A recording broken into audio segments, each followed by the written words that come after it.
Welcome to the channel where every video is a new challenge. And this week's challenge has to do with my notes, all 15 years worth.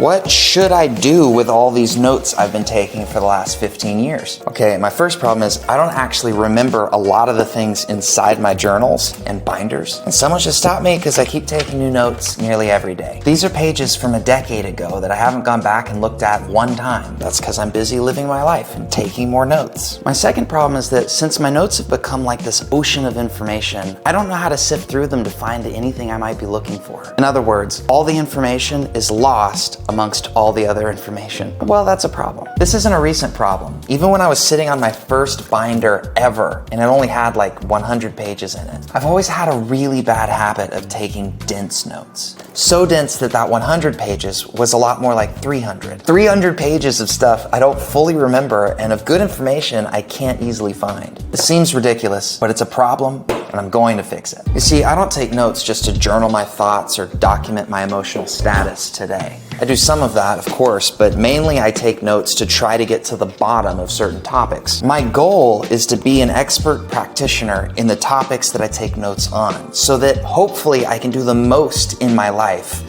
within these worlds. Lately, I've noticed that I tend to write things out on paper almost as my way of remembering it, but this doesn't seem to work. Good books that I've read have shown me that too. If I really want to be learning and remembering topics, even at an expert level, I need to be doing things differently.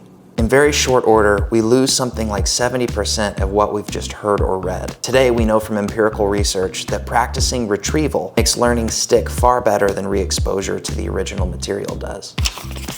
Students who have been quizzed have a double advantage over those who have not, a more accurate sense of what they know and don't know. The benefits of retrieval practice are long-term. Think flashcards. The solution to my first problem of actually remembering the things I take notes of is that I need to start quizzing myself again. It's been years since I've been to school and I didn't go to college, so I find this kind of funny. So the first thing I'm gonna do for this week's challenge is go through every one of the 1,000+ pages that I've filled out since I was 10 and burn every page that has no value. I'm not actually gonna burn all these papers. I do have a trash can. And while sorting out all the useless notes, I'll also make flashcards of everything that I'd like to remember so that I can start quizzing myself again like when I was in school. This is obviously a big project, but it doesn't stop here. Of all the remaining notes, I'm digitizing them. No more paper. This is actually a really hard decision for me to make, but it helped me knowing that I'm not literally going to be digitizing everything. I plan to keep papers of drawings from me and my friends, Polaroids, lyric books, and I digitize the rest, yeah. Even the new flashcards I'm making. They're gonna be digital flashcards using Quizlet's app on my phone and iPad. Link in the description. The app lets you make flashcards and organize them into decks. I've got all sorts of topics I've taken notes on over the years, and each one would get its own deck. When I was 12, it was theology. At 15, it was songwriting. When I was 18, it started to be videography. And at 21, it was the fundamentals of managing money. Boo, money, boring topic.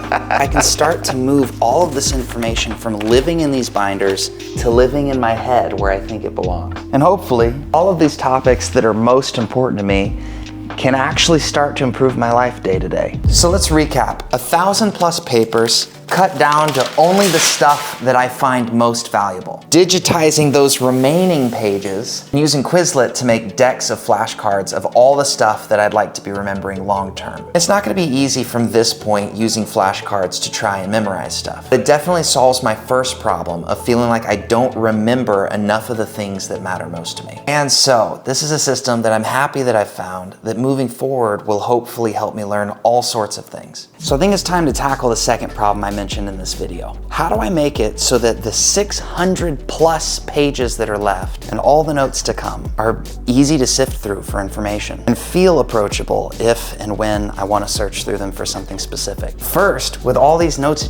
digitized, I have the ability to search keywords and have pages pop up instantly. So that helps. Second, just like how my flashcards and Quizlet are organized into different decks, I'll organize my notes into different folders. And then each one of these folders will be titled based on a specific topic. So I'll have a folder for songwriting and for theology and for trading stonks etc., etc., etc. Takes up a lot less space than my 6 binders. And third, I'll put folders inside of folders. Sorry for making that so intense. This isn't rocket science. But here's an example. I could have a folder titled Songwriter, and within that have another folder titled History, and inside that I would find my notes, like the history of piano or the history of songwriting. Or if I clicked on Discography, I'd find my notes like the discography of the Goo Goo Dolls or the discography of the Red Hot Chili Peppers. Folders containing notes, all digital within my devices, my phone, my iPad, my computer, and now, after what is a long week, I can throw away my binders. Yeah, goodbye. I've been wanting to dive into this for months, and I'm just really happy that I did it finally. You know, organizing a lot of stuff can always feel so unapproachable. And 1 to 3 years of stockpiling notes isn't all that crazy, but again, 15 years worth of this becomes something that you start to question why you took notes in the first place.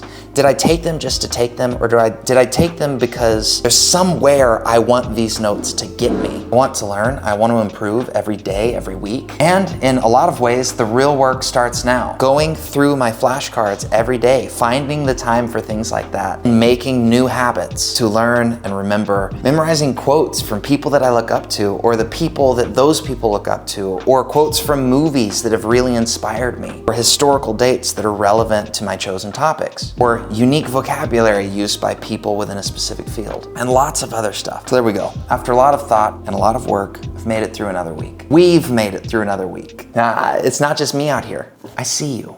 I'm just kidding. And something funny, while my following online is pretty small, I find myself more and more telling people when they say, oh, what do you do? I say, I'm a content creator. So that's just like a fun life update for me right now. I really like being here, interacting with those of you that are in the comments. And as always, if you watch this video and you aren't yet subscribed, do that now, and I really hope to see you in the next one.